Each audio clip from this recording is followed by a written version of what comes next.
I've been talking a lot about algae blooms and how we can fix them, but I've realized I've neglected a pretty important question. What actually are the algae causing these blooms? And it turns out that question is a lot more complex than I initially thought. Hey, I'm Olian, and I'm once again experimenting with microalgae. First, let's recap what an algae bloom actually is. Algae blooms are the rapid growth of algae on a body of water. That can be a lake, a river, a swamp, even entire oceans. Now, the reason we care about these blooms is that they can be pretty harmful to the environment. Not only do they choke out some plant and animal life, they also produce toxic compounds that can harm animals in the area and even humans. Algal toxins are frequently found in fish that you could easily find on your dinner table. So we all have a stake in understanding and fixing these algae blooms. Now, what I wanted to talk about this week was what those algae are. Which algae specifically are causing algae blooms? But I soon found out that this is really the wrong question. Algae blooms aren't caused by the same species of algae every time, or even the same 3, 5, or 10 species. Every part of the world has different species involved in algae blooms, and even each individual lake or river can have multiple species.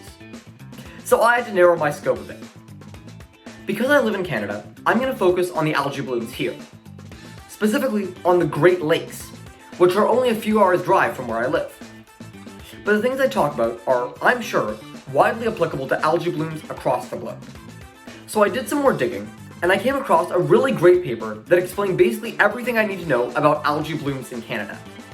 There was a lot of really interesting information in there, but what we really care about right now are the algae species we're dealing with. And it turns out that none of them are actually algae. Confused? Yeah, I was too. What we're dealing with here are actually not algae, but a group of organisms very similar to algae called cyanobacteria. The difference between algae and cyanobacteria is apparently a hot topic among algae researchers. And that's because they're almost completely identical. Cyanobacteria and algae both perform photosynthesis, both eat the same nutrients, and for the most part, are both green. The main difference is really in the organism's cells themselves.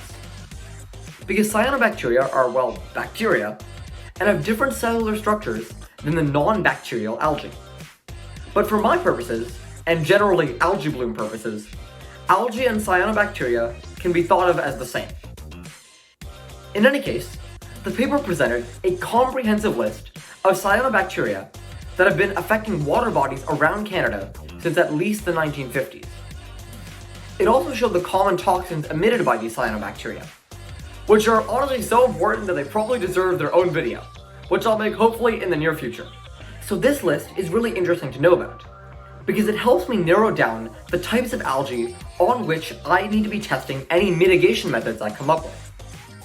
But the paper also mentioned something really interesting. It seems we've actually known since at least the 1970s that algae blooms are an issue.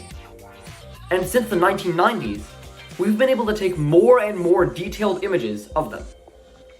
But even though we've put measures in place to halt these algae blooms, we still haven't stopped them from happening. A prime example is in Lake Erie, where even though anti-bloom measures have been placed even since the 1970s, the largest algae bloom ever recorded took place in 2011, measuring over 5,000 square kilometers. All this convinces me that we desperately need new ways to manage these algae blooms. Ways that the people affected by this can get behind, and hopefully profit from. If that sounds interesting to you, be sure to check out some of my other vlogs on this topic. And if you've been affected by algae blooms or know someone who has, please reach out. I'd love to hear your story. And with that, that's all I got for this week. So make sure to follow on LinkedIn, subscribe on YouTube, and as always, I will see you in the next one.